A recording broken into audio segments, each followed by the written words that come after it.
اعوذ بالله من الشیطان الرجیم بسم الله الرحمن الرحیم وایي څنګه تاسو ته پته ده د عمران خان په سیالکوټ کې نن جلسه وه او حکومت په هغې باندې په جلسه باندې پابندي راوپرولوي او پنځو ګیس او شیلینګ او څه کسان یې موږ پکې ونیول.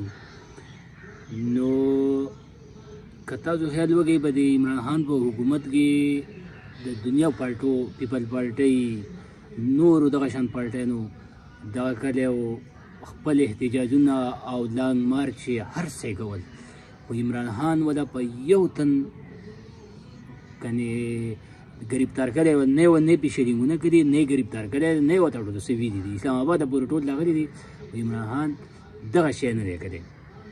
نن چې اوس چې کوم دا مسلم لیګ نون دا حکومت چې کوم دي دغه قومي حکومت و چې دا قومي حکومت دی، نو موږ د دې بھرپور مذمت کوو. دا نه پکار عمران خان د دې وایي هغه دی د خپل د جلسو اجازت، د لانګ مارچ اجازت او خپل احتجاج کوي. دا جمهوري ملک دی، موږ د جمهوریت په سیټ باندې یو او د دې به موږ انتهایي دغه وکړو، مذمت کوو چې دا نه دي پکار، ځکه چې د دې سره دغه پیدا کېږي، یو نفرت او دغه پیدا کېږي. دا کوم دغه دی چې ستا څنګه حکومت راغی نو ته به هغه جیل ته چې تا چې د اوسه پورې په دې څلور کاله کې دا غویمه راایستې وه د ټولو پالټیانو، نو تاسو هغه غږ کړی یو غږ یې هم نه ده نه دی کړی. بیانات صرف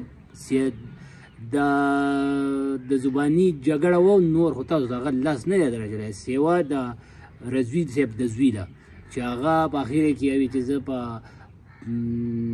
د فرانس په امبیسۍ ورځم او دغه باندې دا کوم، نو هغه یې رکاو کړی و، ځکه چې امبیسي خو د بل ملک دغه یي.